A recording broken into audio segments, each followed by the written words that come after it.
So, then we came back to something. I'll tell you how it was.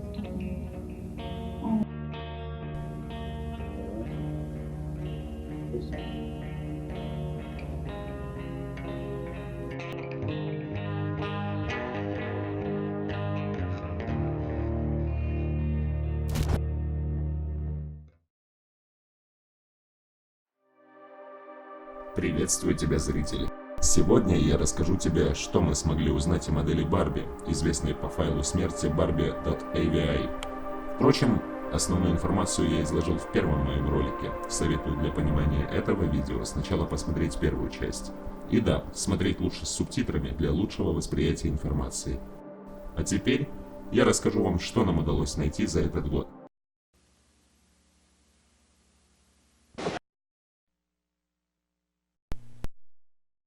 28 октября 2018 года мы с Черняком решили набрать команду.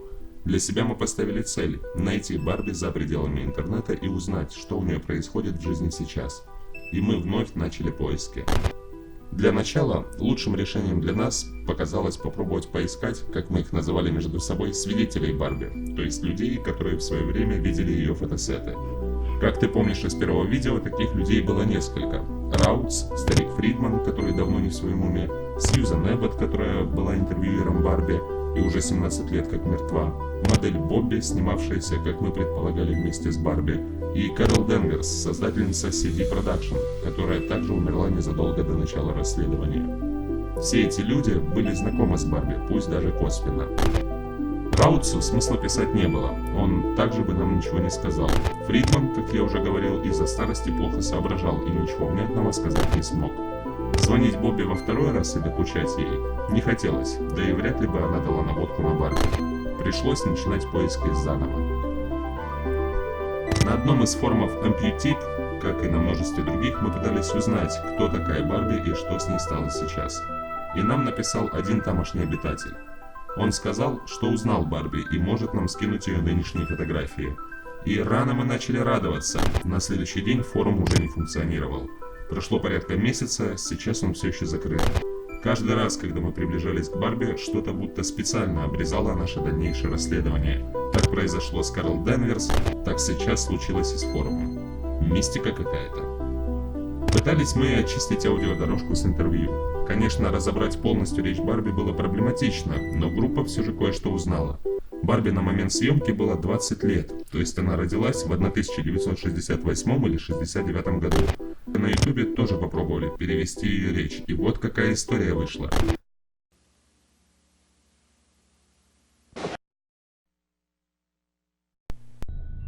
Лишилась Барби руки не в 14-16 лет, как предполагалось, а в более юном возрасте, в 6 лет.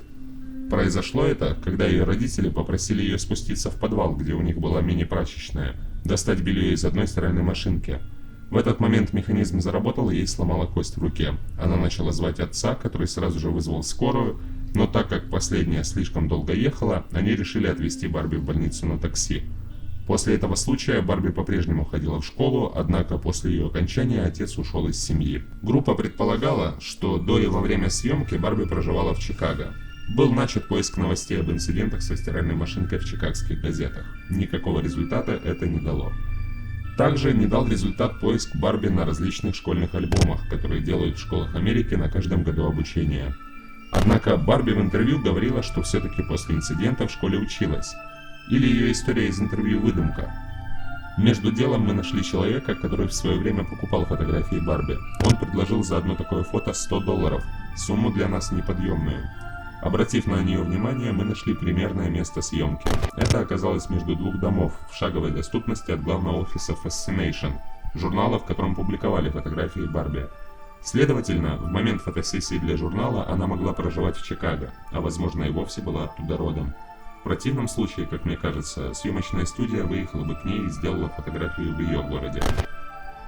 В любом случае, все ниточки к Барби обрывались, и какой-либо подробной информации мы не нашли. Мы думали, что более ничего не найдем, однако мы ошибались. Однажды, мониторя комментарии на ютубе, мы обнаружили интересное сообщение от не менее интересного пользователя. Пользователь представлялся Барби, в сообщении говорилось, что ей нужна помощь. Имя этого пользователя Тамара Клейн, и аватарка профиля, а точнее женщина на фотографии, была до ужаса похожа на Барби. Эта фотография не гуглилась в интернете и, возможно, впервые появилась в сети. Также было замечено, что девушка на фото закрывает правую руку. Именно так делают ампутанты, прячут свою травмированную конечность. Также на снимке, а аватарка из себя представляет снимок печатной фотографии, было видно, что на исходную фотографию справа положили лист белой бумаги, как будто кого-то закрывая. Также сверху над фотографией была надпись с именем. Имя оканчивается на Аннет, а дальше написано Британи. Мы предположили, что это имя может быть Жанет или Янет, и начали искать человека с похожим именем и с тем же годом рождения, но ничего путного не было найдено. Точнее, были найдены так называемые белые страницы в Фейсбуке, но к ним в личку мы достучаться не смогли. Почему? Я все-таки думаю, что это именно Барби, а не кто-то другой. Во-первых, странно было бы закрывать другую часть фотографии листом бумаги. Видимо, она хотела просто доказать этой фотографии, что она действительно Барби, а другого человека на фотографии светить не хотела. Во-вторых, если бы это был злоумышленник, то я думаю, он бы оставил какие-нибудь реквизиты, куда попросил бы скинуть деньги. Барби же этого не сделала. Видимо, она хотела как-либо начать взаимодействовать с юзерами, но не разобралась как именно, и больше от нее не было слышно ни слуху, ни духу. В-третьих, все остальные, кто прикидывался Барби, писали огромные тексты, доказывая, что это они, однако в нашем случае все обошлось двумя короткими предложениями. Ну и в-четвертых, женщина на фотографии уж слишком сильно похожа на Барби. Таким образом, если это действительно Барби, то мы нашли то, что так долго искали. Но не стоит радоваться. Прямых доказательств, что это действительно она, нет. В данной ситуации можно только предполагать, что это она. Связаться с пользователем не получилось, комментарий был оставлен еще в 2017 году под одним из видео про Барби. В любом случае, это большее, что мы могли найти.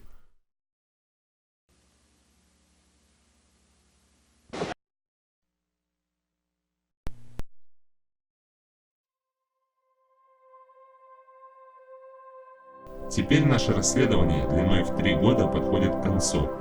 Почему? Объясню с двух вероятных ситуаций. Первое. Барби просто не хочет, чтобы ее нашли. Крипипаста про Барби, AVI и сестер Нойт очень известна практически везде. Думаю, она даже знает, что ее ищет. Ей просто не хочется ворошить прошлое. Возможно, тот фотосет, что мы нашли, лишь вершина айсберга, а в более закрытых источниках есть фотосессии по откровении, и ей может быть просто стыдно. Но это как версия, не больше. Просто, если человек так сильно хочет, чтобы его не нашли, так может не стоит его искать, надо уважать свободу и личную тайну чужого человека. Исходя из этого, мы и хотим прекратить поиски. В итоге, все равно вышла отличная история поиска одной ампутантки из известной крипипасты. Пусть поиски и не привели к желаемому результату, мы все равно рады проделанной работе. Мы узнали о личности Барби намного больше, чем остальные. Тем не менее, будет загружен в сеть весь материал, который мы смогли найти касательно Барби. Может, кто-то талантливее и удачливее нас все-таки сможет ее найти, но я бы вам не советовал этого делать. Пусть эта история останется в хрониках интернета и вашей памяти в таком виде. И Барби, если ты вдруг увидишь это видео, я оставил свои контакты. Буду рад, если ты выйдешь на связь. Мы не хотим тебе докучать, мы просто хотим знать, что у тебя все в порядке. Вторая же ситуация более грустная. Если это действительно Барби, и она просила помощи, то, думаю, в ее жизни случилось что-то серьезное. Как я и говорил, зная о крипипасте, скрываться 8 лет, а потом вдруг написать юзерам и просить их о помощи, думаю, Барби это сделала только если бы стоял вопрос жизни и смерти. Так вот, думаю, что Барби могла заболеть, например, раком или чем-то другим. Именно поэтому она написала комментарий на ютубе и просила помощи, а именно материальной помощи. И, как я уже говорил, не разобравшись, забросила это дело. Прошло уже 2 года с ее комментария, и я смею полагать, она уже умерла. Как бы это ни было грустно, но мы опять не успели. Надеюсь, она прожила достойную жизнь, была отличной женой, любящей матерью и, возможно, понимающей бабушкой. Доказательств этому нет, но я просто надеюсь, что она была именно такой. Думаю, сейчас и стоит ставить конечную точку в истории с Барби. Мы нашли, что смогли, мы сделали максимум. Не забывайте, мы не спецслужбы, мы просто кучка молодых людей, которые только собственными силами смогли узнать о Барби то, что больше никто в интернете не смог узнать. Также я оставлю ссылку на Donation Alerts, чтобы выкупить фотографию Барби у того самого юзера и подарить ее главному человеку группы, Ивану Черняку. Если бы не он, думаю, мы бы никогда не узнали так много о Барби. Грустно заканчивать на таком результате, но это логический конец истории. Спасибо, что посмотрел этот ролик. Надеюсь, я смог передать тебе всю атмосферу этого расследования длиною в 3 года. Отдельное спасибо следующим ребятам. Ивану Черняку за то, что жил этими поисками 3 года, который направлял нас, поддерживал и помогал во всем. Алене Голубь за активный вклад в поиски и поддержание настроения в группе. Альберту Вишнякову за новый взгляд на ситуацию в расследовании.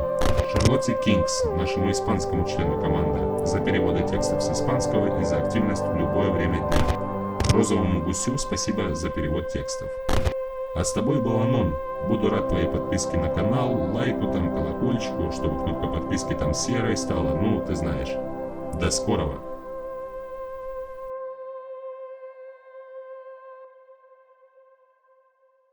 А может, вместо точки следует поставить запятую?